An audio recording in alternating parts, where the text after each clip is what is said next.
It's what's in your wallet. I'm so old. I'm going to give it a 1 out of 5 explosive hot dog carts. Ritualistic blood magic. Laser shooting chesty statues. Don't watch movies unless we tell you to. Welcome to Movies with My Best Friend Phil, a movie podcast for rad boys and righteous gals and cowabunga boys. Okay.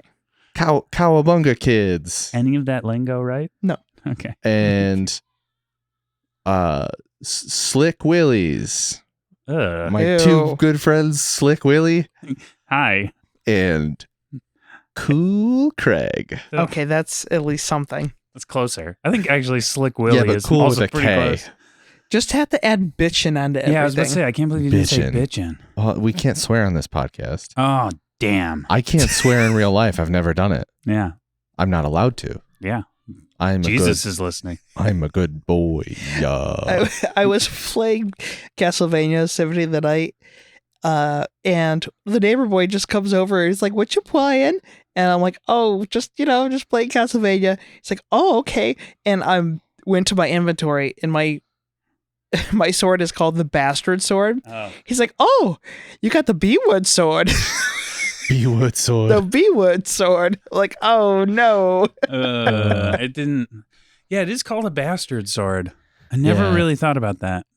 Is that? Yeah.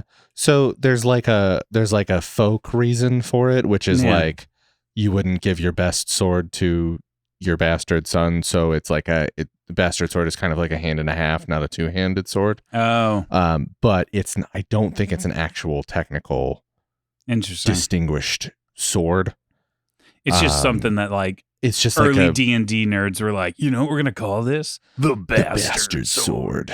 Yeah. I read it in a book once. It's either that or it like came from something else with a different meaning or something. I don't know. And also I back get a in lot the day, of- bastard wasn't a bad word. It I was get just, a lot of sword content I get it. on my I get it. Facebook and my Instagram. You ever get the guy who does archery and also like kind of pole dances while he does it? Yes. Yeah, I like that guy. Yeah, he and some of the sword content people I get, and I think the Meteor Hammer content guy I get, are playing in a D&D campaign. Nice. I haven't listened to any of it, but I'm like, that's cool. They should all be going against type, so the sword guys should I be playing really as hope wizards. so. I really And hope the so. archer should be like a A wizard. wizard. The And show the should be Meteor Hammer wizards. should just be oops all wizards. Oops, all wizards.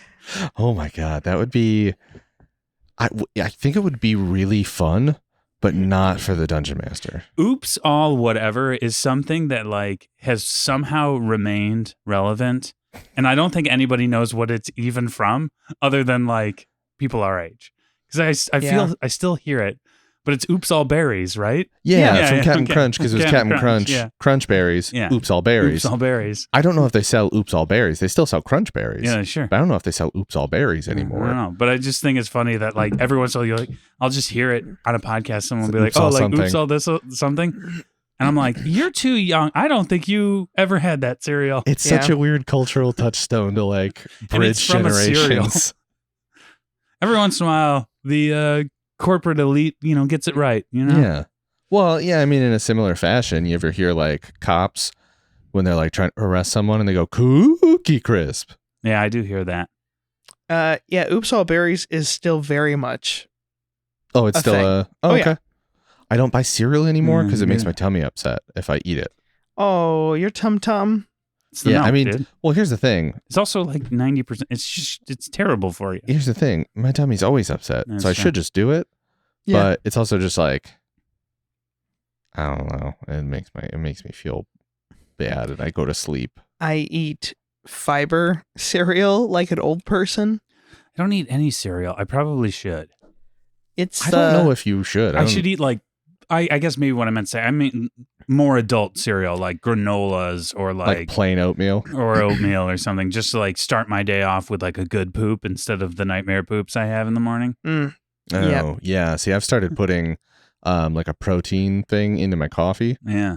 Oh, So instead of like eating breakfast, I drink breakfast. I think I would rather do that. I don't like eating food in the morning. It's honestly, it's working out good so far. Yeah. All right. Are we transitioning to a nutritional podcast? Yeah, I've been trying to up my protein content. You sound like everybody in the world. Well, I'm protein maxing. Yeah. Everyone all of a sudden, even my mom is like, oh, I wanted this because it's some extra protein. I'm like, why are we all talking about this now? Yeah. What happened? I think there is... Like, I feel like, but I feel like nutrition is one of those things where I'm like, I just don't trust. It is so fatty. Yeah. Not fatty. Fad-y. Yeah. You know what I mean? Like, it's just like, you can't have this because fat's terrible for you. Oh, wait, no, actually, carbs are terrible for you. You know what? It's all about the protein. It's all about the protein. Just eat a bunch of protein and everything else is fine. Like, you can just eat whatever you want. Just eat a bunch of protein and you're fine. Tried this? This flushes out toxins. Actually, there's no such thing as flushing out toxins. Here, take all these vitamins. Okay, the toxin one, I will jump on that bandwagon of there is no such thing as. You know what flushes out toxins? Your fucking liver. Yeah, it's called your liver and kidneys. Your liver and kidneys. Your body does it already. Does it already. I know. Just drink it's because freaking water. It's because the health nutrition has gotten so blended into the like sort of, I don't know, what is it, like herbal supplemental world, which is not regulated late at all. Late stage capitalism. Yeah. Yeah, my mom, unfortunately, is very much into those. Yeah. And she purposely left her doctor because they're like, I don't think you should be doing this. And so she left that doctor to find one who would say, oh, no, it's fine. Yeah. Whatever. That's not how doctors should work. Yeah. And then my father... They should lock you in. My father... Well, I know. I said that and I immediately like, I should walk that back. Yeah. My father-in-law, to clean his gut, was drinking nothing but bone broth. Okay. That sounds pretty good. Yeah. I don't think that worked. I don't think that is a thing. I mean, I think it would... I guess it depends on what you mean by clean out your gut. If you just mean like moves, or like I don't know. See, so I think you guys would like Maintenance Phase. It is a podcast in the same vein as You're Wrong About. Okay, but it is all about nutrition and like myths, and it's You're Wrong About before like nutrition and exercise based stuff, like human health based stuff. Do they really pretend to be elves and dwarves and wizards in it? No, which is why I don't listen to any other podcasts. I probably anymore. Won't listen to that. I only listen to pretend podcasts. Yeah. But if it comes up, yeah, give it a whirl. What's it called? Maintenance Phase. Okay. Yeah. Well, you know, one of my super. Oh, I was just saying it's super interesting. There's been a lot on there that I haven't listened to it in a while, but there's been a lot out there that's been sort of illuminating in terms of like... This sounds like a podcast you and my brother would talk about at length, and I would just bang my head against the table. Yeah, maybe. Yeah. Do you know the 2,000 calorie thing is just a made up number because they thought it sounded good? I don't know what you mean by that. The like 2,000 calories a day? That's BS. Well, it's got to be. But it wasn't based on good science, and the science it was based on said it was closer to 3,000, but they said 2,000 sounded better, so they did 2,000. Yeah. Also, I also feel like the whole calories thing is... It's just... We need to get out of this. I'm sorry. We really do. Yeah.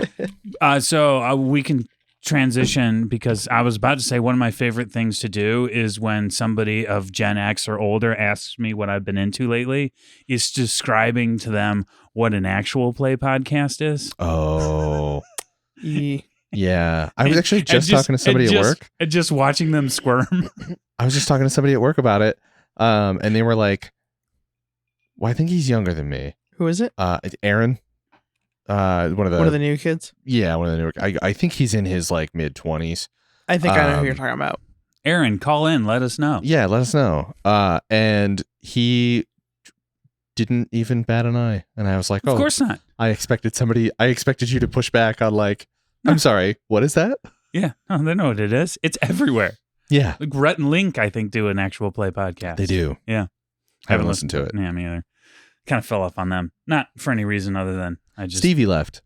Oh yeah, Stevie. That's kind of why. Like Jack and I have watched a couple since then, and it's fine. What's a Stevie? Stevie's their producer. She is the unofficial. She was the unofficial like third member. She was the one who like. She was the voice behind the camera. So if you ever watch the show, there's always like a disembodied voice, and that was her. Because in a lot of the show is like them trying mystery foods. You know what I mean? Or something like Yeah. that. So they'll be blindfolded. They won't know what they're getting into. Stevie's is the one who helped set all that stuff up. And she left, which is fine. You know, off to do her own thing. But Yeah. Are they like family friendly? ish. Yeah, that's kind of their yeah. thing is that they're Well- like pretty. They're not entirely, but like Well, they're regulated pretty heavily about what they Yeah. can do by YouTube because they're like YouTube. Them and YouTube are like they helped make YouTube as big Yeah. as it is. You know. Yeah. So they are family friendly. So they've actually done Rhett and Link like mythical evenings. They've done a couple mythical evenings Yeah. where they like you just pay. You go online and you pay for the episode, and it's just them. and it's using, just erotic it's photography. them doing all the bad work. But they're family friendly in the same way like Bob's Burgers is family friendly. So you'll be like, yeah, Mike, this is going over my kid's head right now. So that's fine. Hopefully, You know what I mean? So they're not Okay. like, but yeah. I'm trying to find someone else for Pete to watch on YouTube. Yeah, he might like them. They're Okay. they yeah, but they are Like, adults. Like Adults eating. Well, he watches like an adult, who he is a middle-aged man. He's older than me, and he is a cat. Like it's a cat no, animated No. icon. no, Mm-mm. no. Just stop. Not And into he, that. and he That's a no. plays games with kids that aren't his kids. Nope, don't like that. No. Stop I it know. right now. So that's where I am right now. Hey, I'm a cat. Yeah. Hello. It's not like that though. No, That's- I assumed it wasn't. It wasn't. No, it's not weird like that, but it sounds awful when you describe it. It does also sound less than fun for a kid Yeah. Yeah, well, to I think watch because it's he's an adult. that's why. Well, if you honestly, I didn't know because you never see the guy. It's only in his really old videos, Okay. and but you hear his voice, and you're just like, this is kind of. You could tell this person is not a kid, but like the Yeah. voice is so generic that it could be in his early 20s. Does And I'm he like- like people building like robots out of trash? Yeah, Okay. I bet that would be interesting to him. Okay. We're trying to I keep trying to get him into like nature stuff, and he likes some things like people going into the wilderness and like bugs will bite him and stuff like that. Oh, I've seen some of those. Yeah. We bonded over tarantula hawk wasps at one point. Now he's got to be like He's 10. 10? Yeah, okay. Yeah. Trying to remember what I liked when I was 10. What grade is that? He's going into 5th grade now. Okay. Yeah, that was heavy Dragon Ball Z time. Yeah, he's Yeah. not he does not like television anymore. Like it's really hard to get him to watch anything TV that's not on shows? YouTube. Oh, that's a bummer. Yeah. Yeah, He'll watch movies, but he always is like, that was my favorite movie ever. I'm like, buddy, you said that about the last like 5 Yeah. movies I showed No, you. Jack You does said that too. about Land Before Time 12. Uh, That one actually is pretty good. But on the other Fuck. hand, Jonas will sit and he watched all of Gravity Falls in 3 days. He's already seen it, by the way. And then he is pretty far into season 3 of Pokemon. He's been just like, It's plowing funny. through He it. might have seen more of the original Pokemon at that point than I have. Yeah. Because when I Definitely for me. when I was Oh, yeah, rewatching, for I sure. thought I watched a ton of it as Mhm. a kid. And then I was rewatching it with Jack. And I'm like, I've never seen these episodes before. And it's like, oh yeah, because they just replayed the same 12 episodes over and Yeah. over and over again. well, like the first two seasons are it's like the beginning, and the Orange Islands is like season 2. Yeah, but the Orange Isle. See, I only ever saw season 1 because season 1 was all of the Indigo League, right? Yeah, was Yeah, Indigo that's League. the whole first game. Yeah. And that's all I ever watched. I never watched him past Red and Blue. Yep. And there's like in the Orange Islands, Brock leaves for a little bit, and this is just like this random dude with Tracy. them. Tracy. Does Brock go Tracy to is prison? from Pokemon Snap. Oh, no, he's not. No, it's not. No, he's not. That's the other kid. Yeah. Yeah, no, Tracy. He's an artist. Oh yeah, Orange Isles is. Oh my God, this is lame. I'm That's the filler season. Yes. That they and because the silver and gold hadn't come out yet, so Yep. they didn't know what to do. But they had like Togepi. yeah. They teased all that stuff out. Yeah, and I remember. Do you remember when you watched the first movie? And Dolphins shows up, and Peekaboo is in it. Yeah, there's all these like random. Who is the legendary that shows up at the end? I don't. At Or the was end it of the was it no, the it's the series? it's the very first episode of Pokemon. Ash looks up and he sees Ho-Oh, Oh yeah, who that's is right. the legendary from the next game. Yeah. And it's like, I don't know what Pokemon that is. And the world is full of magical Pokemon. Yeah. Is what the guy said afterwards. Mm-hmm.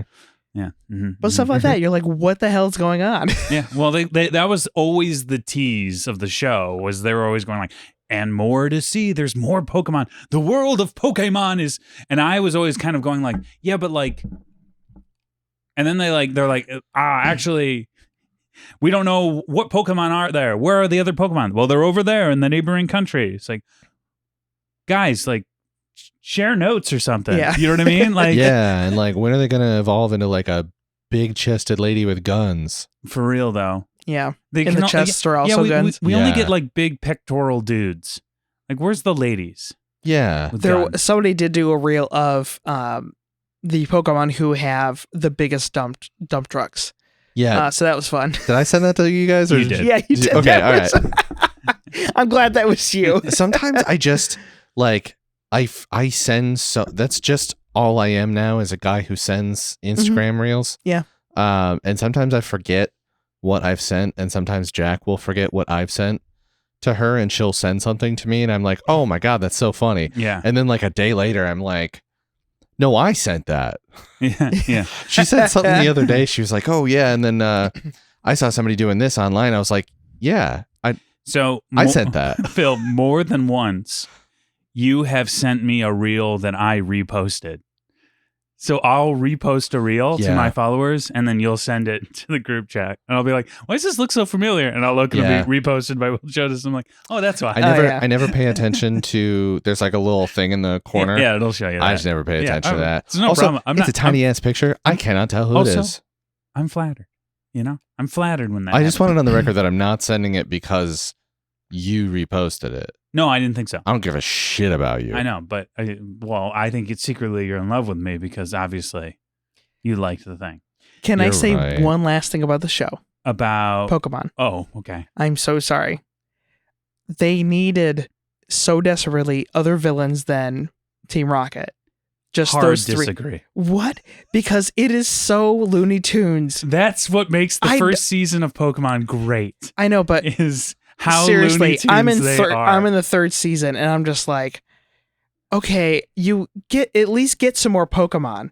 Like they finally got Wobbuffet. I'm like, thank God they don't just have Weezing and Arbok Do they anymore. ever confirm? I just love that the main villains in that are like a super gay dude and this over sexualized lady, and then like a cat from the 40s. Yeah. Yeah. Well, I was gonna say, did they ever confirm that James is gay and Jessie is a trans woman? Because that's what the internet has me convinced Yeah. of. In one of the manga versions, they get married. Oh, Ah, not my head canon. I Yeah. don't like that headcanon. me either. Yeah. I like them as found family. Same. Mhm. All right, Will. Yeah. So what do you have? Huh? What's in your wallet? Where? Oh, it's time for the Dang segment it, where we reach Craig. deep into each you other's keep skipping the bit. into our best friend's We talked pants and like whip out 20 some minutes. recommendations. Stop skipping my bit. 18 minutes. Sorry. It's what's in your wallet. So I don't have anything in my wallet. Oh, sick. Are you both don't have anything? No, I've got something. I kind of want to talk about. I probably shouldn't do this, but I do kind of want to talk about. So I'm going to seed my because I'm playing a couple games. I haven't gotten far enough into them to really talk about them. Yeah, fair. But I kind of want to talk about Event Horizon a little bit. Oh, okay. Yeah, because I've been thinking about my reaction to it. Uh-huh. You know, and how I didn't seem to like it very much. And I'm realizing that I hadn't quite figured out why I didn't like it. Okay. And the I've been like hour of discussion the hour of where you didn't. and I'm saying it's not the movie's fault. It's my own reaction to the movie. And I realized I was having an extra reaction to the movie that I wasn't realizing. So, and then this might be a little bit of a long road, but Okay. I've been listening to. I'll drive down this road Okay, with you. I've been listening to last Unless podcast. we're walking, and then I'm kind of not. I'm not in. I think both right now we're sitting at the moment, so probably driving. I'll sit in this road with you. That sounds good. Dangerous, but good. I've been listening to last podcast on the left, and they just did a bunch on Aleister Crowley. Yeah. Okay. Yeah. And Aleister Crowley, for those who might not know, was the founder of the Church of Satan. And the Church of Satan... Not Aleister Crowley. no, you're right. Anton LaVey. Anton LaVey. Yeah. Aleister Crowley was the guy who... They did Aleister Crowley a couple months ago. Yeah, he was the guy who with Jim Parsons, the guy who created rocket fuel and blew himself up. Anyways, I thought Jim Parsons was on Big Bang Theory. No, he had a name that was very close to Jim Parsons. It was like, whatever. The guy who invented rocket fuel was best friends with that guy, who also L. Ron Hubbard was friends with. And L. Ron Hubbard stole all of his money, and then that guy who invented rocket fuel blew himself up in his own house. Anyways, fun story. What a great time. Great. So no, Anton LaVey is the guy who created the Church of Satan, and the Church of Satan is one of those things where like you're like, oh, Church of Satan. People always have misconceptions of what it is, but basically what it is a troll, right? Yeah. Like, he was a theater kid carny who was like, hey, like, I think you should be as sexually promiscuous as you want, and also Christianity is wrong, and I like dressing up like a little devil boy, and I'm kind of a little weirdo, you know? But like the whole thing was like everything was in reaction to Christianity, right? And the problem is like, and he made it as sort of like, one, as an attention seeker, and two, as like a way to be like, hey, Christianity, read my book and you can see how wrong you are. But like, of course, no Christian would ever read that book. And it actually led to the satanic panic, right? Mm-hmm. So like he ended up, even though his intention was to like do the opposite of what he was supposed to do, he ended up like emboldening Christians because he like gave and I'm not saying like I'm not being anti-Christian right now. I'm just saying like these, you know, those that like satanic panic kind of Christian. Yeah. It gave them a boogeyman, right? And it just kind of like reminds me of like when I don't like talking about the fact that I'm an atheist, because every time I say I'm an atheist, people hear anti-Christian, which is a different idea. You know what I mean? Like it's not, you know, I'm just, no. You're not militant. I'm not. Well, it's also like atheist answers one question, right? It's just, do you believe in a God? The answer is no. You know, I'm not convinced that there's a God, you know, which is different. And then, but there's so many people who have taken that, including like the most hated woman in America was this lady who wanted the Pledge of Allegiance changed. And she was just absolute one of the most miserable people on the planet. And I think she's one of the reasons why, while what she was doing was quote unquote the correct thing, she did the correct thing for the wrong reasons, you know? Yeah. And so that makes me think like, and I think that is why when I watch a movie like this, like Event Horizon, it actually feels really pro-Christian to me in a weird way.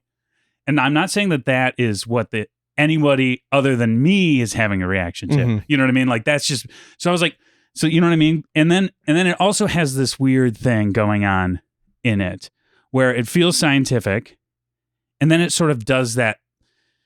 It does a thing where it's like, one's if science is something that we can't understand. One's if science at some point when it's so confusing just looks like magic, you know? It kind of does that at one point. And like, I feel like that is another way of, even that might not be the intent of discrediting science's credibility, because it's like science could just be God. You know what I mean? Like it's sort of like, so like I think there's a non-zero chance that there was some anti-science Christian loser whose favorite movie is Event Horizon and he works at the Trump administration. Do you know what I mean? Yeah. And so like that is why I think that's why when I watched the movie, as I watched it, as I sat with it, I was like something about this feels, and like I think that is a 2026 sort of viewpoint coming at it, and so like looking at it, I think that's why I had like the reaction. And to be fair, I think that's what you guys did with Wes Anderson, because you were like watching Wes Anderson. Here we go. No, I'm not. I'm just being honest. I watched Wes Anderson as, you know, without, you know, you guys are watching it and you're like, because I would not deny that I think Wes Anderson's movies are great, but probably the worst person you know's favorite movie is a Wes Anderson movie. You know what I mean? Like, there's non-zero chance that the most like obnoxious liberal person you know is like, oh, I love Wes Anderson. And it's like, oh, stand over there when you say that, Anyways, so that was my old point, is that, I don't know, I just needed to get that off my chest. So we can make this a thing from now on. If you want to seed your recommendation, you can instead open a wound from the previous episode. Oh God. Okay. All right. So you can be like, does it have to be just the previous, or can I just bring one up from like 3 years ago? I mean, probably you can. could. You probably Okay. could. But I just wanted to. I don't know. I felt bad because I felt like I came out of the gate like kind of like, "Bleh," and I don't know. And I was like, I think the problem wasn't the movie. I think the problem was me having a bigger reaction. Having more of an emotional reaction to it. You know what I mean? The audience and Craig and I are not surprised. No, I do know what you're saying, and I do 100% agree that there is someone who is the worst person I've ever met, probably friggin' loves Event Horizon. Yeah, and they like it because it's like, see, it proves that hell is real. See, And hell science- is real. and see, science is scientists- just God that we don't understand yet. Yeah, and also science doesn't know what they're talking about. Yeah. You know what I mean? Scientists don't know anything. This guy thought he knew what he was doing, and he didn't. Scientists it does are have a dumb. bit of like edgelord troll. Yes. to it. And I was very much like, it's like one of those things where it's, man, I think like Dave Chappelle talked about it with the Chappelle Show, where like he was making funny jokes as a black man, you know what I mean? And he suddenly like turned around and he was like, oh, there are a lot of like white people laughing at this. And it's like, it's giving them, you know what I mean? Like, he's like, they're not laughing Yeah. because they think it's funny. They're laughing at the black man who's being a fool. And now that I'm giving them the like, what's the word? Like the permission to laugh at this guy. You know what I mean? And live out like their own racist sort of ideals or something. I don't know. So like, there's like a thing where you like, you when you're like, I'm going to do something that's making fun of the thing. And then people end up agreeing with you, and you're like, oh, I feel like Stephen Colbert. Like Stephen Colbert is like the same way. The Colbert Report. Like people genuinely thought he was a conservative. I don't know how you could. Well, because people are dumb. I Because did also once call it the Colbert Report, and I got yelled at. Oh, So, it's a whole thing. yeah. Anyway, so that was my 2 cents. Anybody else want to go? Anybody else want to? I'm ready. Yeah, okay, go for it, Craig. So my recommendation this week is Widow's Bay. I don't know what that is. This is It's a Bay of Widows. Bay of Widows. Yep. You know what? I'm an idiot. It's a 1962 invasion of Cuba. It's Bay of Pigs. Okay. I knew it sounded familiar. Huh. So this is on Apple TV. Pig Widows. Okay, Phil, I'm going to pay you You should have interrupted me way more. $10 at the end of every episode if you can go without interrupting us. Well, no, I don't want that. I want more interruptions. Make this last forever. I feel like I get interrupted all the time. You do, and it's by me. Yeah. Mm. Just go. I'm sorry, Phil. You can interrupt me anytime feel you bad. want. You're the light of this podcast. I'm going to fucking rip this movie to shreds. Oh, God. I think I shouldn't have brought up Event Horizon. Yeah. So Widow's Bay is on Apple TV. It is about a island that is off of, it's like in New England, and the mayor there is trying to be like the new Martha's Vineyard or Bar Harbor. Mm-hmm. The problem is that the island is cursed, and so a bunch of bad stuff keeps happening. And it's written and created by what's her name? Katie Dippold, who was a writer on Parks and Rec.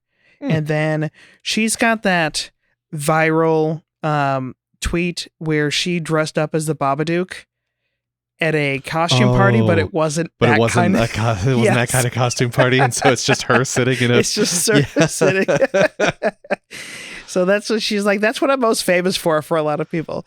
But and she's done a bunch of other stuff. But so this is her baby, and if you like old time kind of like spookiness. There's like every episode kind of focuses on like one's about basically the fog, like the movie The Fog. Mm-hmm.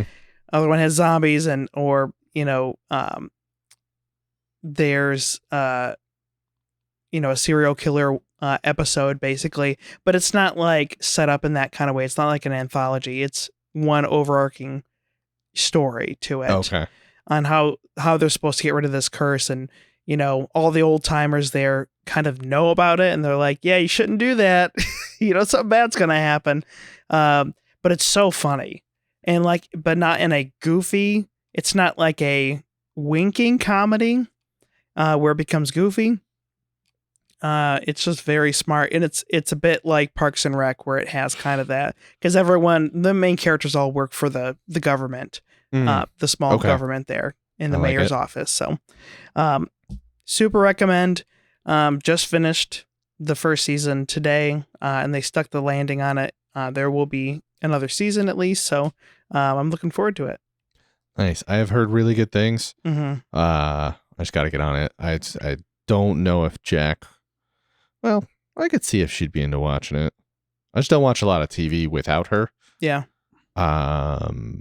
So, but I guess I can also just watch it.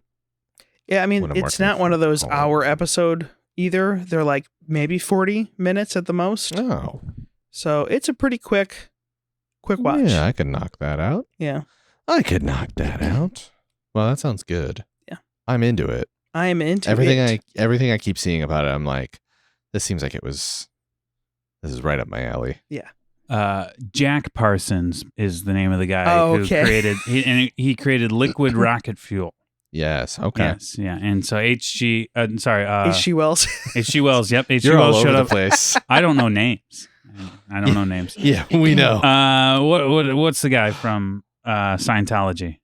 L. Ron Hubbard. L. Ron Hubbard. Yeah, went and lived with him and stole like $5,000 from him and Jack Parsons' wife, and left. And then like a year later, Jack Parsons blew himself up in his. And people think it was a CIA plant or job or something. Like they blew him up because he was into the occult. But I think he was just kind of a dummy. They've been disappearing scientists since way back then. Oh yeah, way back then, all the way back in the 60s. Oh, we got a bunch of missing scientists right now. So. Oh, do we really? Yeah, of course we do. Did anybody check under the reflecting pool? You stole my joke. Because you can't see under it right now. So. Yeah, that's true. They found some of them, and they're dead. Oh boy. In like a friends and family say this would have never happened. Why'd they go hike out in the middle of the wilderness and then get shot? It's interesting. Sure. I don't know if there's anything to it, but it's strange. Guys, I don't have a lot, but I did watch a movie, and I know Craig watched it as well. It's called They Will Kill You. Yes. It is just really fun. Speaking of Satanism. Speaking of Satanism. It's funny because she goes to the... interesting. Did I get interrupted? Was that what? Okay. Oh, interesting. No. Here we go. Is everybody a piece of shit on this podcast? Yes. Oh, no, keep going. Phil. Oh no.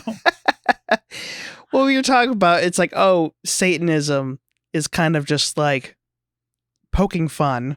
Yeah. But this building literally has just like Satan all over it. And anyone going to it would be like, well, this is obviously like... This is all tongue in cheek, silly, yeah, whatever. This is very silly. Like, oh yeah, the most wealthy elite people come here and kill people. So yeah. So it's a cool movie. I watched it. I think it was on Shudder. Zazie Beetz, who everything I've seen her in, she's been awesome. She was in Deadpool 2. Yeah. There's a couple other things I've seen. But there's this like weird building with like weird rich people being rich. And our main character, it kind of drops you in the middle with I don't think you get an explanation until halfway through the movie of anything that's going on, really. And she just shows up at this weird building where rich people are being rich people. And then she starts killing rich people. and then a bunch of stuff happens after that, and I'm not going to give away a lot of things. But the vibe of it that I keep describing to people is like Lovecraft Kill Bill. Oh, that's cool. Because it's a big revenge story. It's super violent. It's super bloody. And then there's just like some weird supernatural stuff going on. And it has such a strange, silly ending scene that I feel like is so earned. Yeah. And it is just weird. And it is all gas, no brakes. The movie feels like it never really stops until the end of the movie.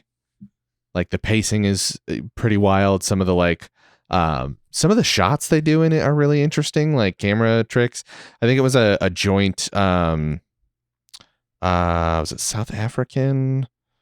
It was like an American studio and then another studio worked on this together. And I really think something about that added to like, there were just like fun, different camera things that I've kind of not really seen a lot. What was the name of it again? They Will Kill You. They Will Kill You. It's not like spooky or scary in any way, so you'd be fine. I mean, I'm not that much of a. I shouldn't say that. I feel bad for the movie because, what's the one that just came out? Ready or Not. Ready or Not 2. Very similar, like down to sisters with abandonment issues. So there's a little bit too much that's similar, and one of them is a sequel to a movie that was a surprise hit. So I think most people went and saw that as opposed to this, but I still think that this has a lot going for it. There's enough different, even though they're pretty similar. Yeah, and it's a different flavor. It's like if it's pretty similar, but both are good, then I think that cancels out the pretty similar part for me. Where like, and also, I mean, it's like this other one, but I also like that one. Yeah, that is such a weird thing that like, unfortunately, because of like our weird tribal brains, we like suddenly say you have to like one or the other. Do you know what I mean? Where it's like when there's like two movies come out, you're either in this camp or this camp. Yeah. And it's like, well, sometimes it's like one is clearly better than the other, like Shark Tale and Finding Nemo. But other times it's like, we're a Shark Tale podcast, obviously. I remember Scott Ackerman's first movie that he wrote on.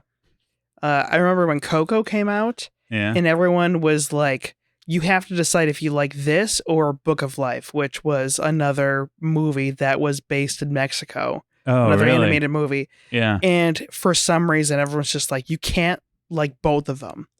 One has to be better than the other. Like, well, because people only have room for one Mexican themed movie in their life at a time. Yeah.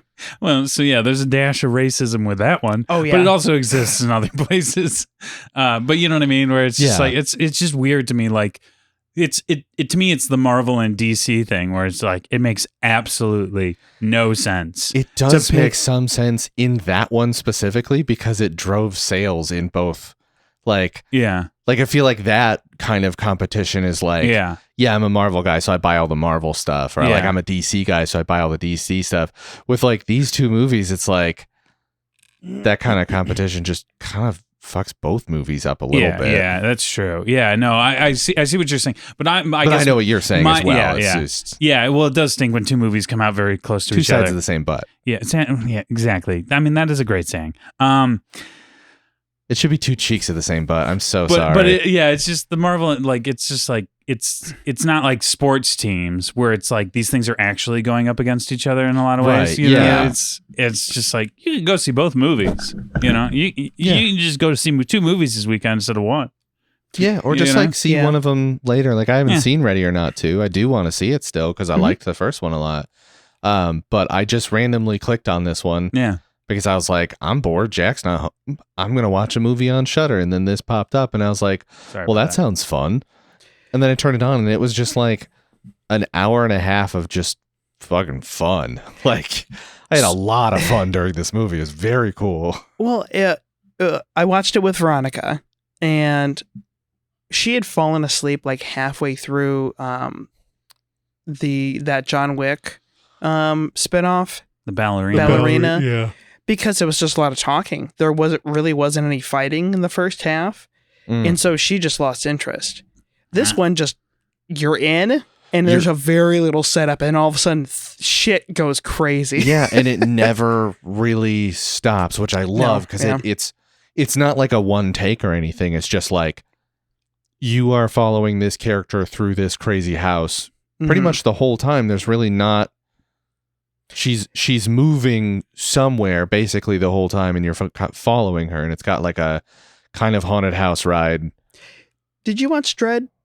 Like Judge Dredd? Like the Judge Dredd, the Carl Urban. Yes, and I liked it. Similar vibe. Yes. And I forget, there's another movie that it's like you're moving your way up through a house to get to the boss. Or the Raid, 2? yes. The Raid 2. Yeah. All those. Yeah. Similar kind of vibe. It's great. Yeah. Yeah. So, cool movie. Mm-hmm. This was a good movie. Mm-hmm. Yes.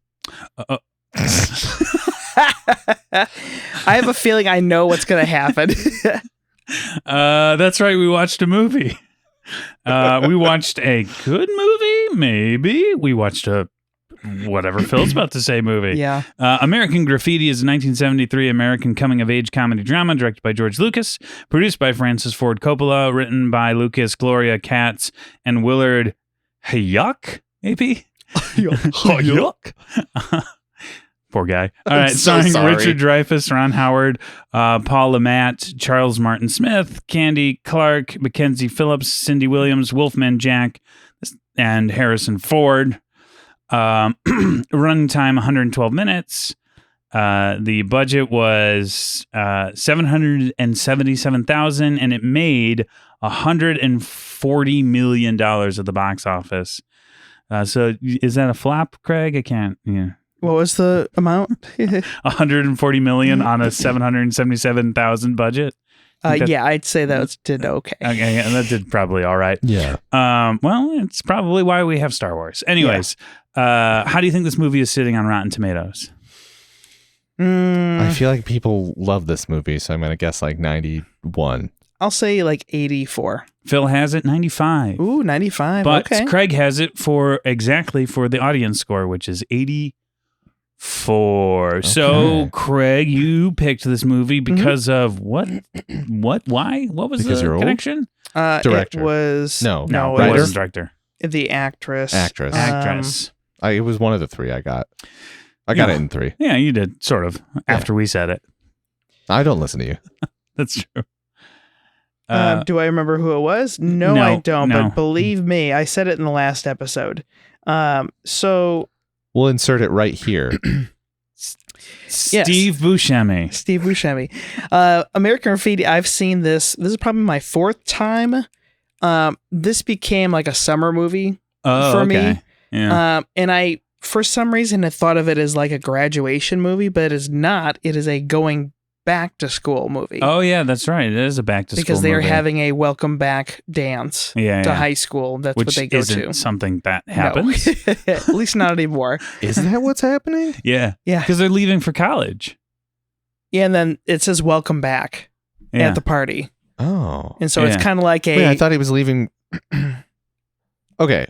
It's the end of an era sort of movie. So it's the end of summer sort of like... Yeah, but they're leaving for college. They're definitely leaving for college. Definitely. That's the whole... Yeah. Yeah, but... So what are they coming back to? No, they go to the a high school dance. party. They go to the high school dance because his girlfriend, the freshman younger fling. girl... Oh, yeah. When you said welcome back dance, right. Yeah. I thought you meant an official... Sorry. We have a sign that says welcome back. So I thought it was like you... I thought you were saying they already went to college for a year and then they came back and the school threw them a dance. And I was like, that's not... That's not I the paid movie. a little bit of attention to the movie, and Yeah. I don't think that's what happened. Yeah. All right. We're good. Yeah. I'm on track. Yeah. Phil's doing great. Everything's fine.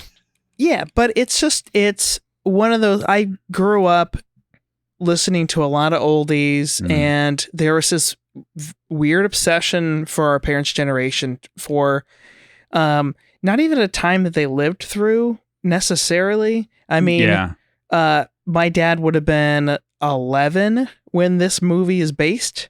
So He would have been When's closer, this movie based? like 1960, 1961. Oh, okay. I thought it was 1952. No, it's like 60s right into the. It's like, yeah, because they mentioned President Kennedy. So, Oh. Yeah. Yeah, because the first half of the 60s Oh, yeah. is Okay. essentially You're right. just a You're right. continuation of the 50s. And then 1962, I had it. around Yeah. 65, like right around, when Kennedy and all so that my stuff dad happens. my dad would have been 12. Yeah. yeah, so I mean, that makes sense. Yeah. So if this they're is 12, that's like, Well, I think my dad would have hated this, oh, okay. Yeah. but I'm not positive. Well, I either way, like, yeah. But he doesn't like movies, yeah. really. Oh. He likes like sci-fi movies, and that's it. Yeah. Anyways, But I like it for, obviously I didn't live this, but it's this weird misplaced nostalgia for a time that I didn't grow up in, and I don't think a lot of people did. Yeah. Well, yeah, 'cause I it don't think didn't this is like the exist. poodle skirt and like jukebox sanitation that we're getting. Yeah. But it's kind of like it feels a little more like an accurate depiction as opposed to like it's not as glossed over, but it's also still very like I think it's glossy. it's more of a someone in the 70s remembering, which is exactly what this is, remembering what it was like when you graduated. Like, oh, remember when we used to just cruise down, and now everything's more complicated and Vietnam happened. Yeah, And you can't cruise anymore because yeah, of all the statutory rape and stuff. yeah. Darn it. yeah. So for me, it's a comforting movie. Yeah. I don't think it's perfect. Especially the statutory rape stuff. Yeah. But I think it's a very interesting movie, especially when you compare it to George Lucas's other movies. Yeah. Much more famous. When you think of George Lucas as the king of nostalgia, it makes it actually does fit into his other movies, because essentially what Star Wars is his attempt. Star Wars and Indiana Jones is his attempt to like create what's the, like the pulp things that he read when he was a kid. You'd read, what's the guy, the space guy, whatever. But yeah, Spaceman Spiff. it's not. Yeah, it's I not, know. What is Duck Dodgers? Is Oh, it Buck Rogers? Buck That's Rogers, it. yeah. Okay. I can only remember the Looney Tunes version of it. I mean, I have more of a connection to that. Yeah, too, me too. I've never so- seen Buck Rogers before. No. Definitely seen Duck Dodgers. Yeah. Anyways, but yeah, no. So it's like, yeah, when you think of it that way, it's like, oh yeah, this guy is like just king nostalgia, Yeah. I don't know, Craig. How'd you feel about this on your fourth, fifth, whatever it was watch? I was nervous because I know that like I still like it. Again, I don't think it's perfect or anything like that. I think it's a fun watch. But I was nervous watching it because it's definitely one of those where I didn't think Phil would super appreciate it because he doesn't like boomer, like Forrest Gump movies. Yeah. So Yeah. So I'll go first then, and we'll save Phil for last. yeah, Because that's how we should do things. You should do the people who like it most first, Yes. and then the person who likes it least last, right? Because then it's easier to not step on toes if they exist. Sure. Yeah. I don't know. Anyways, Fuck your toes. yeah, fuck Yeah. your toes.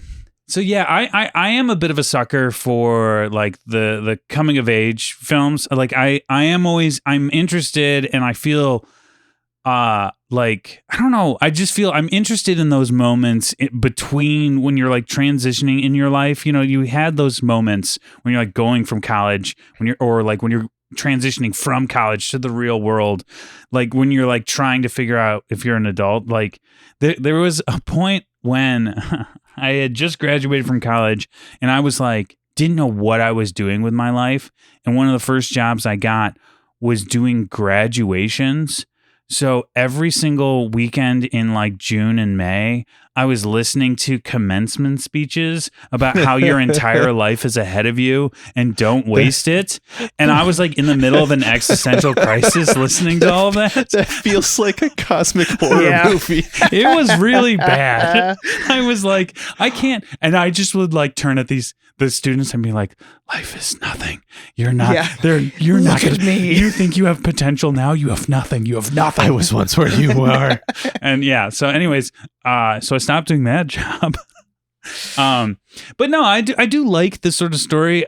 I also feel like this movie, like is one of those movies that like kicked off a whole rash of like I feel like Fast Times at Ridgemont High is sort of like has nods to like this, and like Detroit Rock City, and even like what was the one we watched? Oh boy.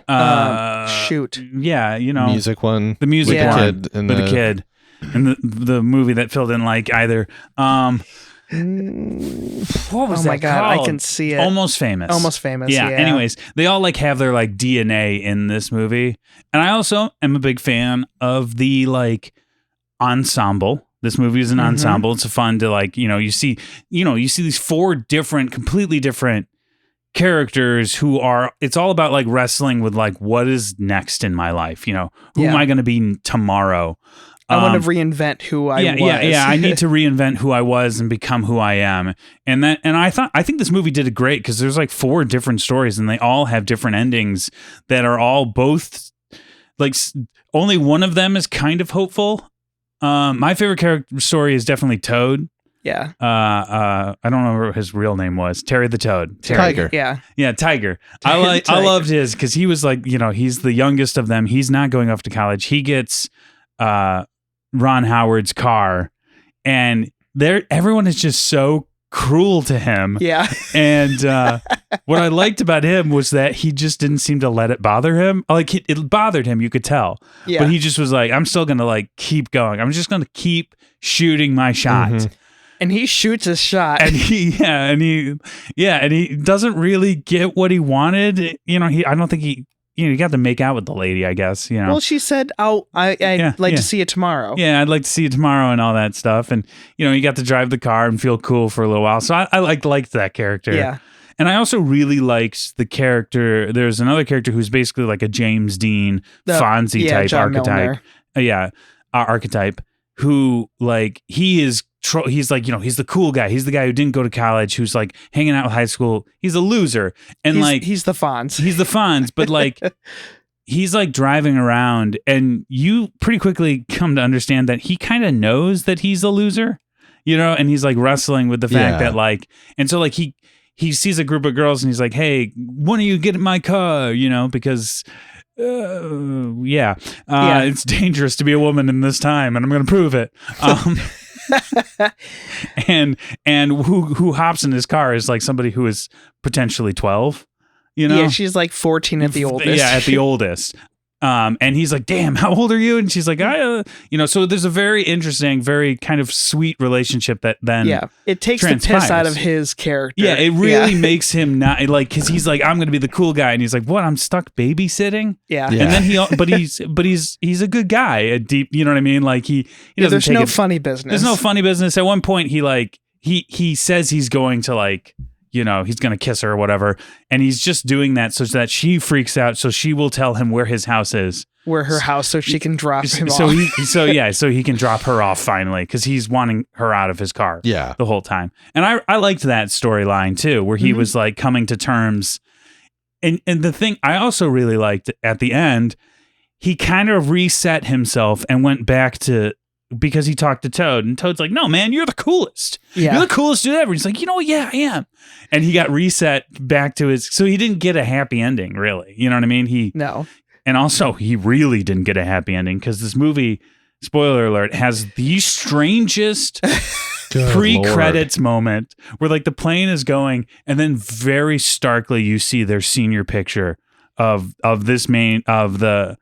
the James Dean guy, and it says like he died in a car crash 4 years after this. Yeah. And then the next is Terry the Toad, and it's like he was lost in Vietnam forever. And you're like, Jesus. And then it goes to Ron Howard's character, and he's like, he works in real estate.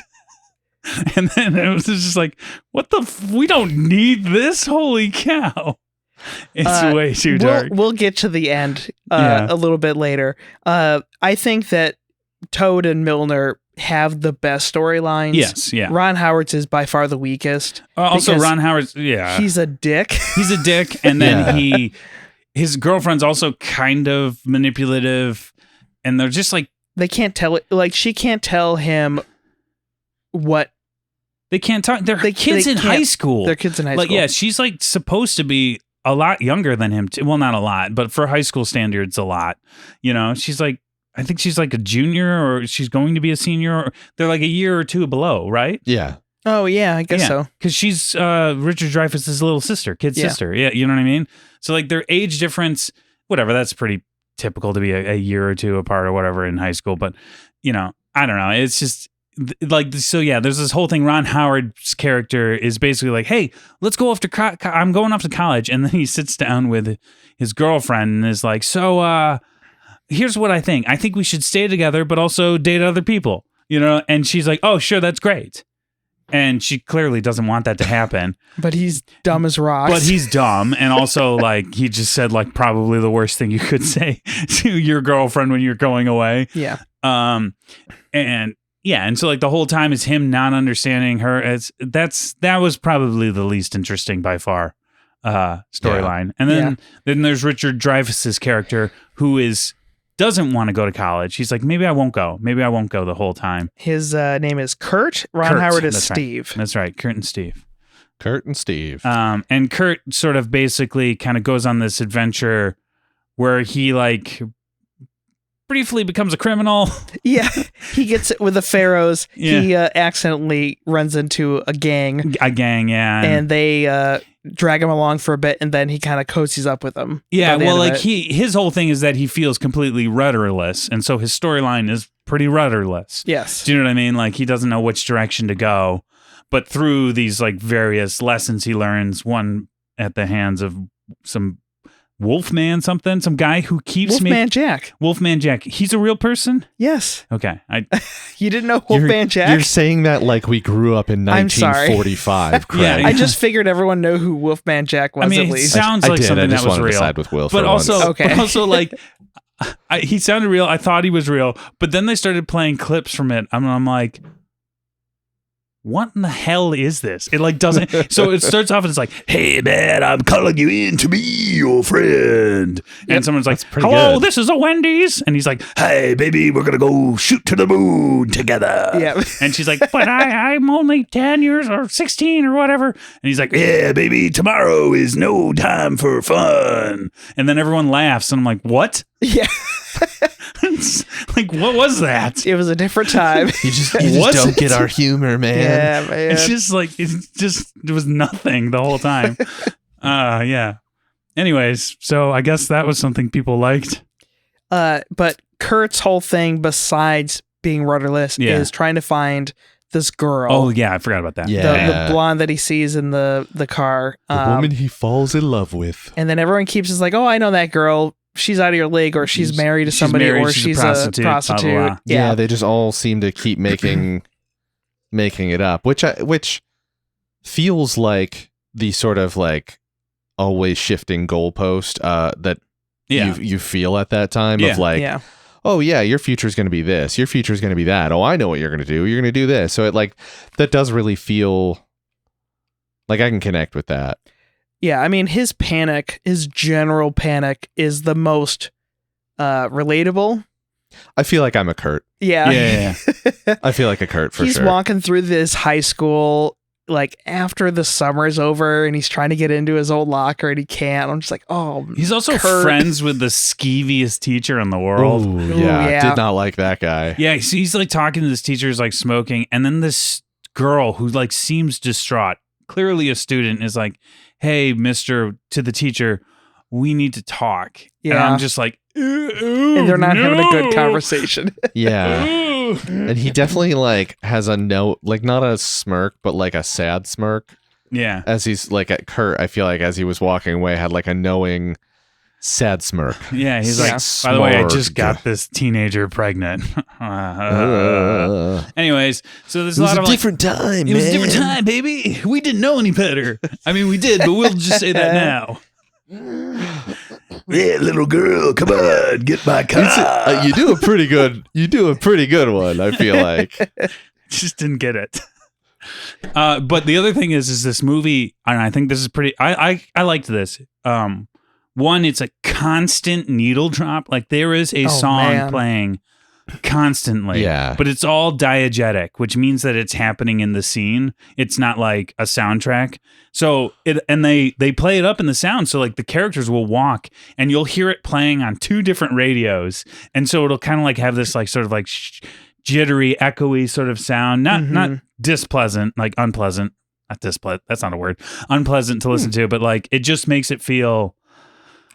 I don't know. It feels thicker. Yeah, there you go. No, it's a good sound design. That's what I should say. Yeah. There we go. And I did like that because like it reminded me of just playing the radio outside. Yeah, as opposed to like I don't know, like just music playing to play. On the soundtrack. Yeah.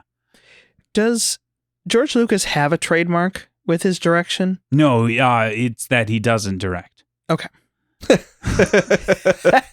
Yeah, like well, I mean, there's tons of like Mark Hamill like Clash, and so did Harrison Ford, rather, not George Harrison. George Harrison. I am all over the place today. Hey, Mr. Lucas. Hey, George, I'm not sure about these lines. They don't make any sense. Where it's going. This is not how a person talks. That is, I think, Ringo. Am I supposed to be a Wookiee? Anyways, yeah. So like, that he just, he'll just like louder, faster, more intense is like the three directions he would always give, and like I like he almost like. Title of your sex tape. Title of your sex tape. Not his. Oh boy. No, like I've said. I think I said it a while ago, but I was like, sort of like the pipeline is usually director, actor, director. Like that relationship is usually pretty close. Like, and that's why so many actors become directors, is because it's very similar. And George Lucas seems to be like a person who like doesn't really like actors or understand them. Do you know what I mean? Like, I don't think he doesn't really have a vision in a lot of ways in the same way many actors do. So like when it's good, it's because he just lets the director do the actors do what they want, and kind of like they push back on it. But like he like him casting whoever played Anakin in the very first movie, episode 1, Jacob. There were like two boys Lloyd, that were going up against it, and there was like a young boy who was a really good actor, and then Jacob Lloyd, who was just a kid. And George Lucas is like, well, let's just use the kid. And they're like, no, use the actor. Use the boy who can act really well. Like, Jacob Lloyd's cute, but he can't act. And he's like, but that's what little boys do. It's like, but that's not going to work on screen. You know what I mean? Like, and so like he just doesn't.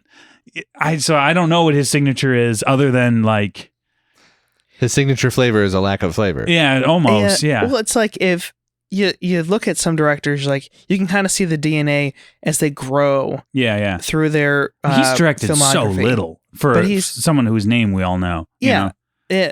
So it's really hard to like. Do you see any DNA from this movie into the 4 movies after that he made? It's like basically no. There's really no, because what he really is a producer.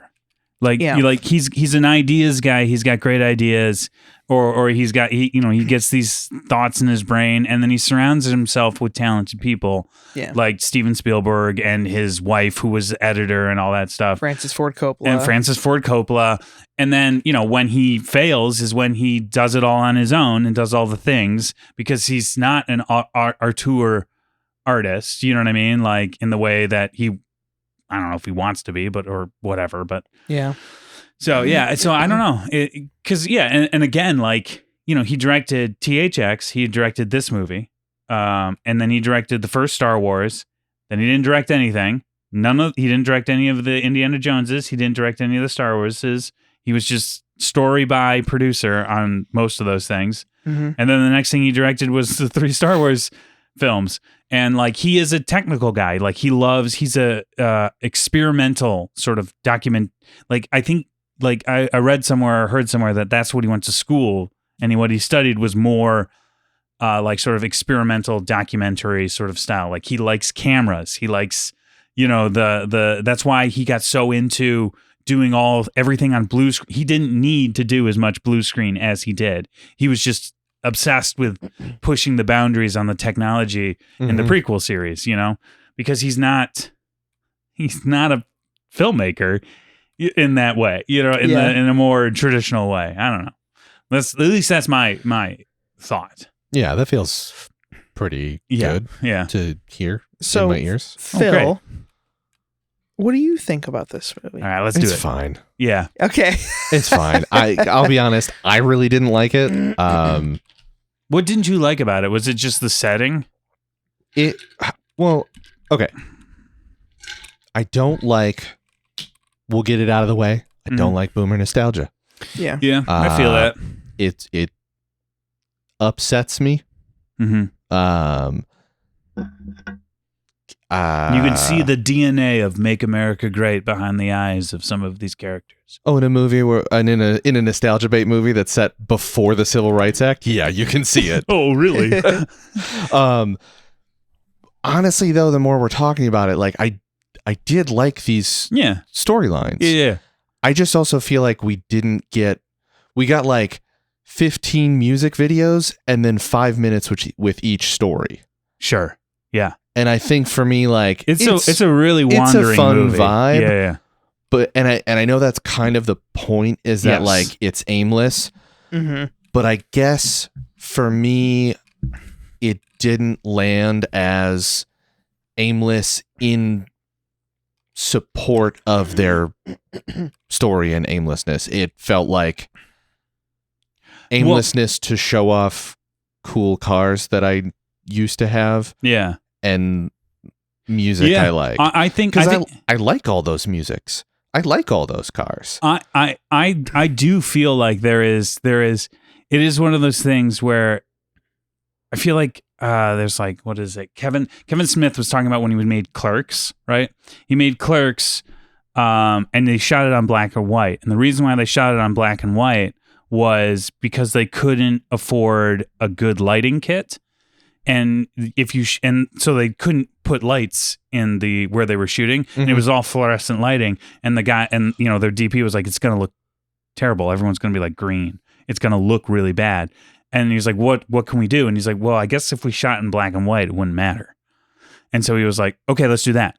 And then critics were like, "Oh, it mirrors the like sort of what like a genius! What a genius! It mirrors like the old time things, and also feels like a security camera in a convenience store." And Kevin Smith was like, "Yeah, sure, yep, that was it." Yeah. We weren't just too broke, And so like I feel like that's sort of the same thing with you're talking about. Like, yeah, this movie feels meandering and like it's rudderless, like you are at that age. Also, like bad movies, you know what I mean? Yeah, like it's like it just so happens to be the same thing. I guess the other thing that like grinds my gears, I guess, is that this was fun, and fine, and I liked bits of it, and I had fun watching it during parts of it. Like I laughed, I laughed, I cried. It was surprisingly funny, at times. I don't think it's a 95% on Rotten Tomatoes. Yes. That feels way inflated to me. Like, I think this movie is fine. You know what I just realized? And I don't need my opinion to be the Rotten Tomato score. Well, that just seems like a wild split. So between... I think the thing that I just realized, I didn't realize what Rotten Tomatoes was for the longest time. What's the website?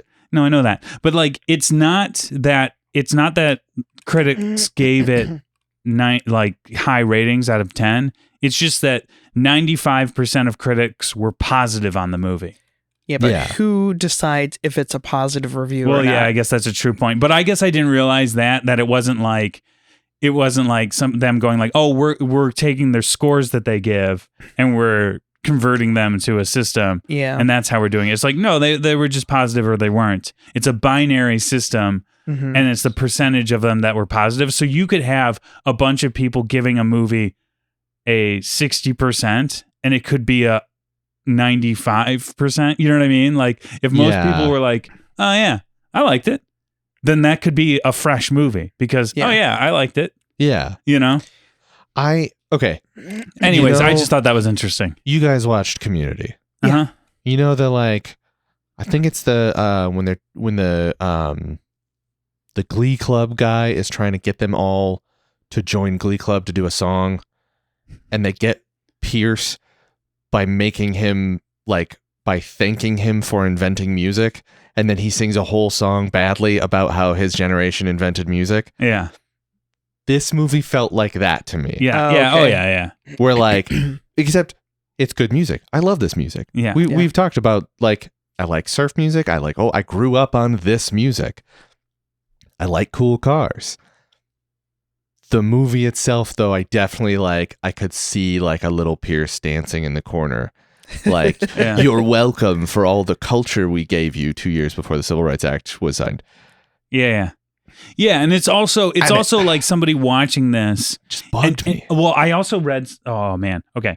So like there was also if I had watched this 20 years ago, we'd probably be having a different conversation. Oh, for sure. Yeah. I'll just say something real quick about the Rotten Tomatoes. It's interesting on some of the older movies how much of it is a mix of like Pauline Kael and some of the old timers. Yeah. Their reviews are in there. Yeah. So it's like how much of these reviews are from the 70s and how much of them are more like every time there's a DVD release, they'll re-review the movie. Yeah. And sometimes it's like over and over and and over again. And the way we review and what people are trying to say when they review is like totally different. Because like before a review was like, hey, I'm a movie review. Should you go see this movie? Yes, you should go see this movie. No, you shouldn't because of this and that. Now it's like, let me tell you my top 10 reasons why. You know, it's reviewing is completely different. Yeah. Anyways, so it is interesting. So like the older the movie is, the more you're sort of like, I don't know. You know. Anyways, oh shoot, were you going to say something or were you going to say something? No, you were looking something up and then you came back in with a completely different Well, yeah, because he started talking about Oh, the Rotten Tomatoes thing. It said like there was like a blurb and I couldn't find it to pull it up, but it was like it's like their last like it's like these kids are doing this thing and it's like their last summer of innocence was the wording on the Rotten Tomatoes thing. And I was sort of like, that to me, that wording made me get like I saw Pierce dancing in the corner. You know what I mean? Like it's sort of like, back, you know, when we were like running around and racing cars and getting into car accidents and like lighting our cars on fire and like throwing things at each other and getting into fights and scrapes. It was just good fun. When we were doing it, when we were kids and we were doing all these terrible things to each other and drinking and schools weren't integrated. Yeah, schools weren't integrated. Okay, Phil. Let's just keep hammering the point home. Let me just pump the brakes here for a second. Yeah.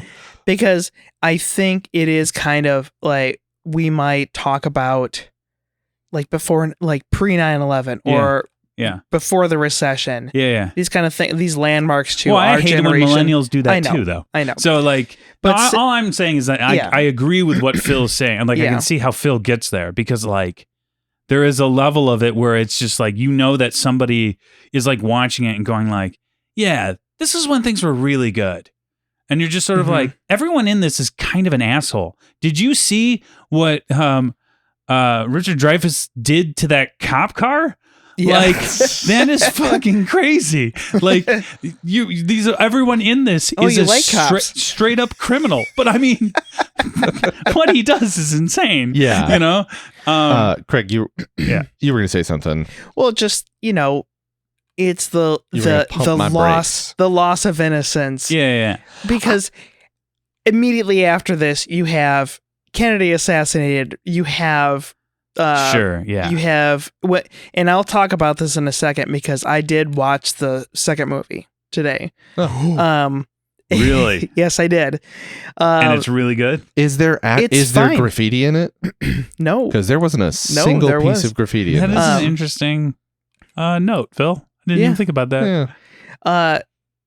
Yeah. Vietnam and all these assassinations. So it's like life got really fucking crazy protests are happening, the women's rights movement, civil rights movement. Yeah.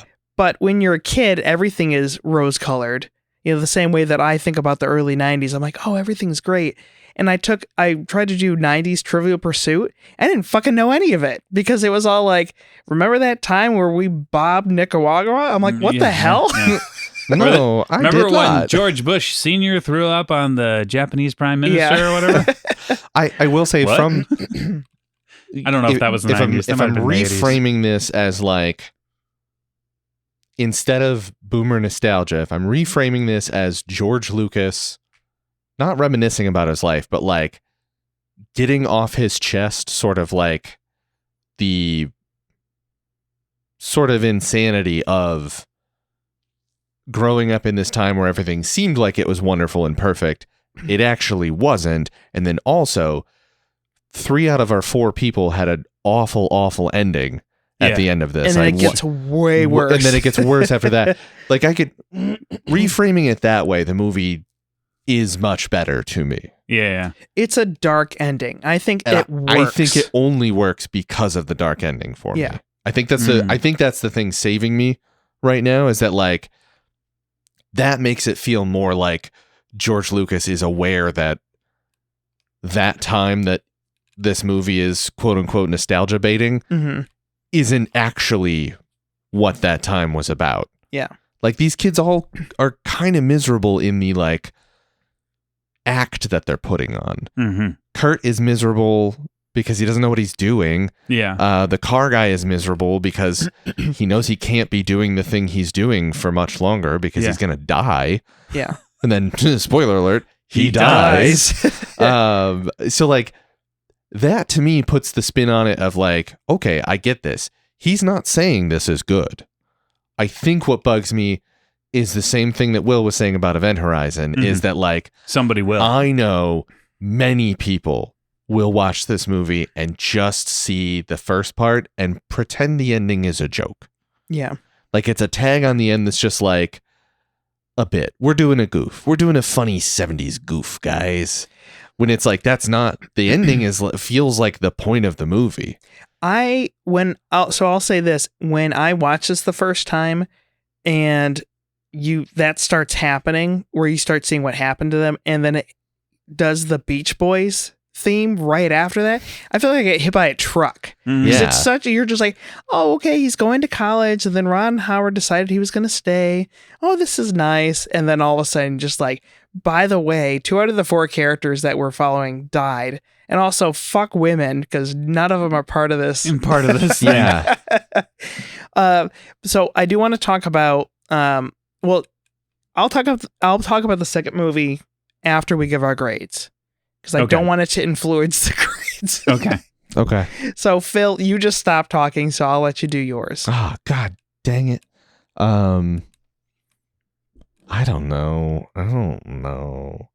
I'm trying to like, would I watch this movie again? No. I don't think would I recommend somebody watch this movie? I don't know. Like, if you got time to kill, I guess. I don't know. There's other movies I'd probably recommend. I'd recommend They Will Kill You before I'd recommend American Graffiti, because I had more fun with that. Yeah. But now that we've talked it through, because I'll be honest, I was gonna come in hot. I know. It was Will's decision not to let you do that. I tried to cool you down. And that's correct. Yeah. I still didn't really like it. Yeah. Yeah. But I see I see the value in it now that we've talked about it more and we've spun it on its head, where the ending is the important part to me now. Yeah. That all being said, I'm gonna give it a 3 out of 5. Roller skate milkshake. Yeah. I think this is a pure vibes movie for me. Yeah. And I think either you're with it or you're not. Yeah, and I don't know why I gave it a 3. man. I'm really not with it. Yeah. But I think my personal opinion was like a 1. I don't really like it. Yeah. But like, I recognize now I see what he was doing. Yeah. But I would do 4 out of 5. Like I said, it's not like I wouldn't put this as like a landmark. I still have a lot of fun watching it. Yeah. And so I wouldn't say it's perfect. I don't think it's a bad movie in any stretch. I think it's competently made, but I don't think this would. If Star Wars had never happened, I don't think people would ever talk about this movie very much. It would be much more of like a cult movie. I actually don't know if that's true because I mentioned it to my mom and she was like, "Oh, of course, I've seen that movie." Do you know what I mean? And I don't know. Yeah. She seemed more excited to talk about that than she's ever seemed to talk about Star Wars. So yeah. Well, it depends on who you talk, because I've mentioned it like to my parents and like Veronica's parents, and they're just like, no, like this was nothing. Were a little bit younger, so maybe I think that's why they had like more of a nostalgic hit watching it because they had the invented idea of what the nostalgia of that time was. Yeah, I do feel like my dad would have hated this. I should text him. Probably. See if he's seen this. He just seems like he wouldn't like this movie. Yeah. Well, I think there's a surprising amount of people in that generation who actively hate this weird nostalgia for that time. Oh yeah, for sure. Yeah. It's like it's how I feel sometimes about the like millennial 90s crap where people are just like, we had the best childhood and the worst adulthood. And it's just like, chill out. You know what I mean? Like, you know what I mean? Your childhood was fine. You know what I mean? There's things going on that weren't great. And not all of us, like, I don't know, had a good childhood anyways, you know? I don't know. Yeah, it really doesn't take into account other people's lived experience. No, I really hate it. Yeah, and the 90s is the best. No, it wasn't. No, it just had some good stuff. But it just had your stuff. Yeah, it had some of your stuff. Also, there was plenty of really good stuff that came out after that and still comes out now. Boring conversation. 4 to 5, just bitchin'. Yeah. Bitchin'. Which was fun because you guys are like, they said bitchin' back then? I think I said that. But yeah. Anyways, I'm going to give this movie 4. Hey, little lady, is your refrigerator running? Because you better come sit next to me because it's Tuesday and the moon is out. Awoo! Yes. 5. Amazing. Gosh, what was the thing? And I'm just like telling on myself right now. The one of the characters is like, "Oh, you're a real JD," and you guys were like, "What?" And I'm like, "Juvenile delinquent." They're like, "Of course you fucking know what that is." Yeah, real JD. I was like, John Dorian? All right. Let's be real about how that conversation played out, because I said, "What's a JD?" and you said, "It's a juvenile delinquent." You did. Like I was the idiot. I didn't mean to do it like that. Like I was the I idiot know. piece I of shouldn't shit have that done didn't that. know it.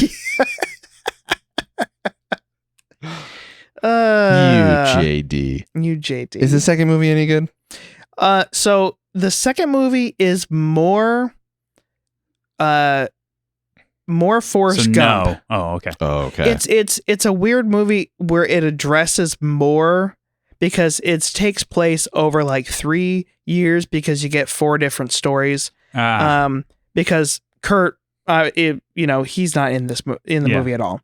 Richard Dreyfuss. Yeah, Richard Dreyfuss is not in it. And so instead they have the girl that was with Toad. I'm trying to remember her name. Debbie. Yeah. So that's close. Debbie becomes the 4th main character. And so she ditches the platinum blonde look and she becomes kind of like in the drug culture, like counterculture. And she becomes Jenny. Yes, basically. Okay. And so you're following her and, each story's kind of told out of order. And so they'll reference people being dead. So like, oh man, this is a year since Milner died in that car accident. And then they'll reference Toad not coming back from Vietnam in another storyline. Because you see them pretty soon after. Milner is like a Formula One racer, or whatever you'd want to call it. Yeah, that doesn't make sense, but it doesn't really make well, sense. It's just, a racer. Yeah, but you don't go from like street racer to Formula One racer. Well, not Formula One. I don't know what, but it's still the long car thing, though. Yeah, you don't just like you don't just. So they were trying to find a way, and his whole storyline is like he's trying to make it as a racer, but he feels like he's washed up. And he can't make it big time. And there's this foreign exchange student girl from Iceland, so he can't understand her, but they're trying to make things work. Does he try talking louder and slower? Yeah, everybody does. Okay. That's kind of the joke. Got it. Because it's the 70s still. And that's, again, it's kind of taking the piss out of his character again. And it's a sweet thing. Like they don't really take it in a weird direction. And then Toads is still, like, he's so funny. Yeah. Like, he's still sarcastic, and he's just like, I can't believe I'm fucking stuck in Vietnam. Yeah. Like, he is so over it the whole time. So spoiler alert, he fakes his death because he's just tired of it. Oh, okay. And he just, like, goes to Europe. Like, he just is like, okay, I'm gone. And so he gets a happier ending. He gets a happier ending. So again, that kind of changes the feel of the first movie. He never shows up again. Yeah. So like he's basically gone for everyone in his hometown. And one of the pharaohs, the lead pharaoh guy, was with him, and he gets shot to death. So that was fun. Whoa. So it's one of those, and like Ron Howard and Cindy Williams, Joni loves Chachi. They're got married too young, and they had 2 kids, and so they hate each other. Of course. He doesn't want her to work, and he just wants her to stay at home and raise the kids because he's an asshole. Yep. I saw this coming a mile away. Oh yeah. So again, you're like, God, I hate Ron Howard's character so much, but she gets. Honey, I think we should. Stay together, and you watch the kids, and I see other people. Yeah. Yes, exactly. But she gets involved with her other brother, who's not Kurt, who is protesting the Vietnam War, but she's like, no, we can't let the communists win, and it's about her realizing that. We're not doing the right thing. But it's all very surface level. It's like, hey, remember because they're at a school, they're at a college, and everyone's protesting, and then the police come and smack people around. But it's not like it was, because it was a lot worse than that, and people are fucking dead. Yeah. And then Vietnam was not Hogan's Heroes, because there's a lot of goofy like, oh, look what happened, and I'm gonna so again, it's like it has more teeth, but they're also not very sharp. More teeth, but they're very round. It's like, hey, remember this stuff. More flat teeth. Yeah, not for me. Yeah, so it's interesting. It's Harrison Ford makes an uncredited cameo. He becomes a police officer, and he pulls over Candy's character. So the one thing I will say, it is nice that Debbie, her real name is Candy, sorry. Debbie and Ron Howard, Joni, loves Chachi. Both of them have much more to do. Yeah. Like, and they're at the very end. Yeah. But again, the ending, I mentioned it the last time to you guys, but the end is basically, it shows the thing again, where it's like John Milner died. Yeah. Because every single story has to do with New Year's Eve. Yeah. And he says, like the movie New Year's Eve. Exactly. It's a New Year's Eve movie. So everyone else gets their happy endings, or at least like, well, Debbie's boyfriend was a piece of shit, and so she's gonna fuck off with his band now. So it's like, oh, let's just see what happens. But still, John Milner, he wins the race, and he's like, oh, I'm gonna try and make it work with this Icelandic girl.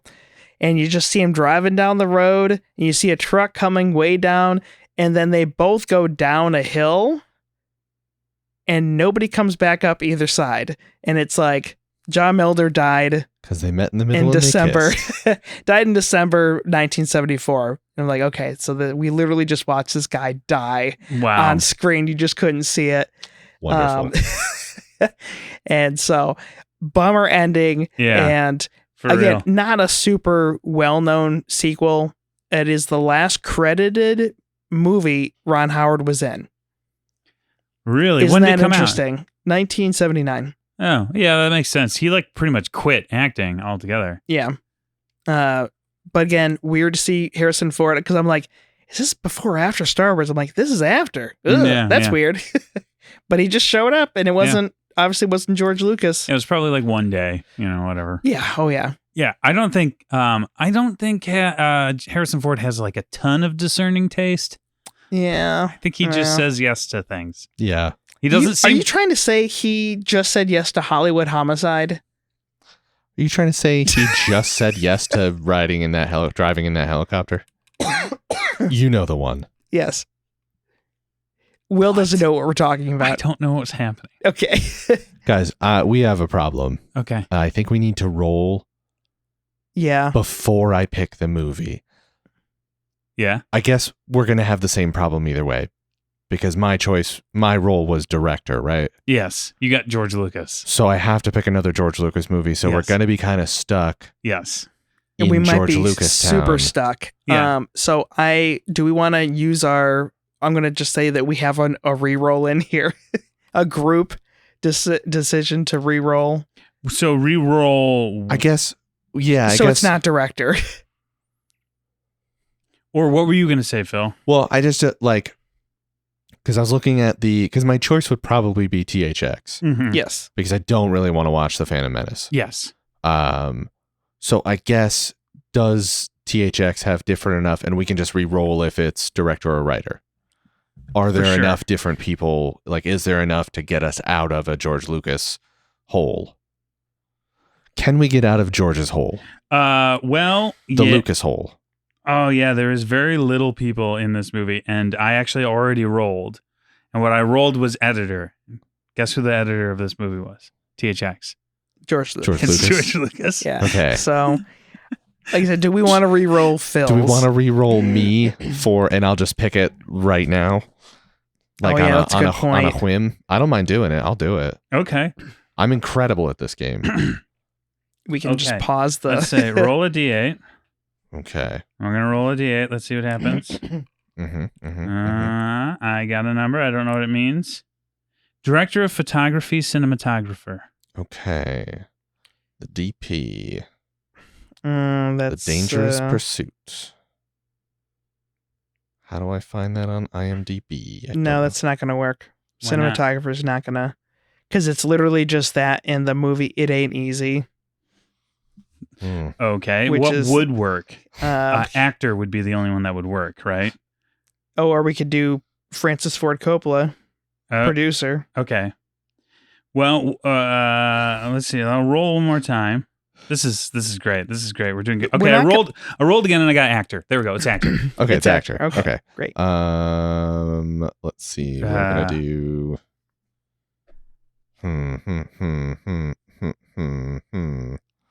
What about Mr. Holland's Opus. It was literally the first thing I thought of. I do not want to watch that. That Ooh, movie could do freaks me Jaws. out. we could do Stand By Me. Which one is I Stand have- By Me? Richard Dreyfuss is in Jaws. Yes, he is. Stand By Me is the one with the 4 kids, the Stephen King short story where they discover a dead body. Okay. It's a Rob Reiner movie. Let's see. Charles Martin Smith. Oh, he's in Untouchables. Untouchables good. Starman. You get a John Carpenter movie in there. Oh man. Jaws would be pretty good.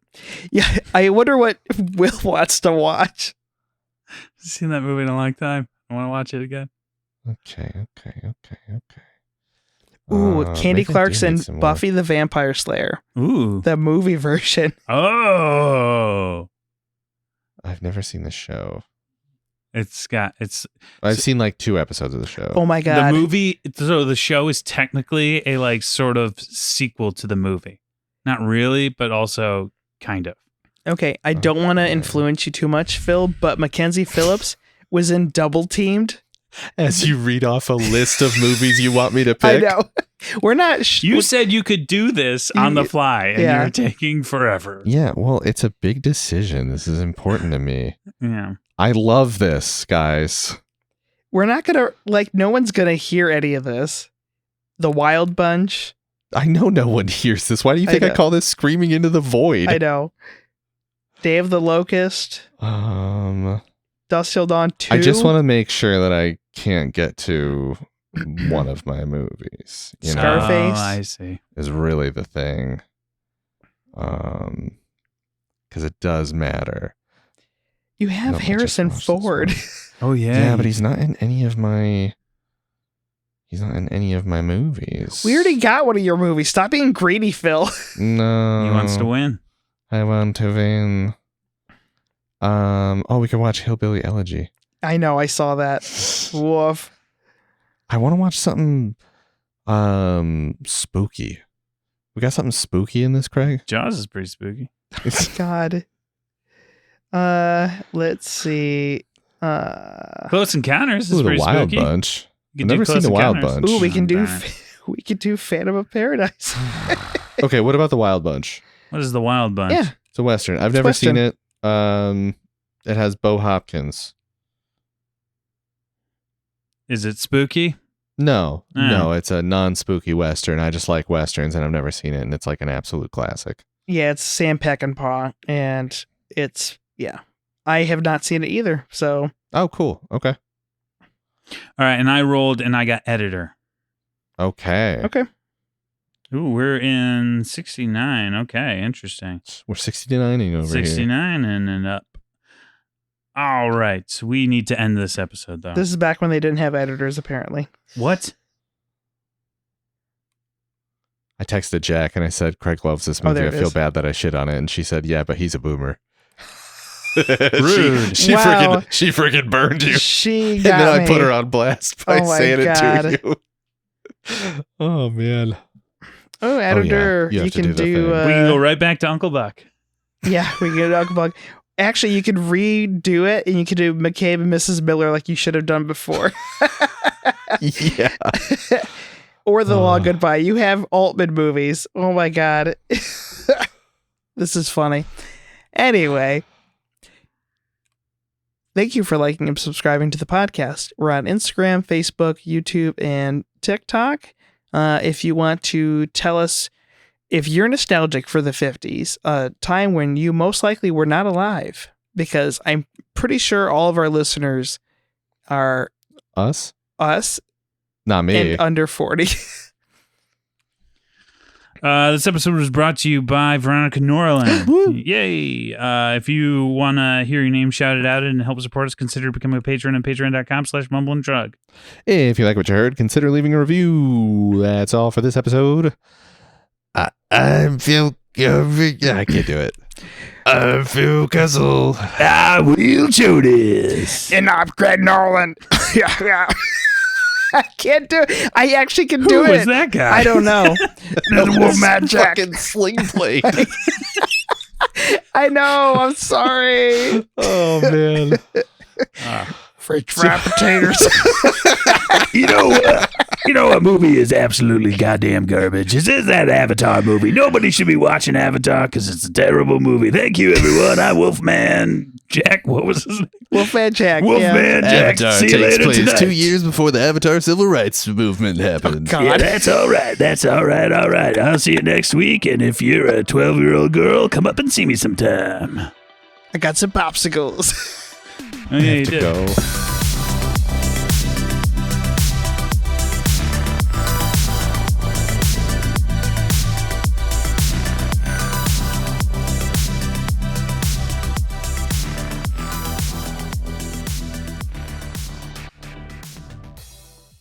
Brought to you by Mumble and Shrug Productions.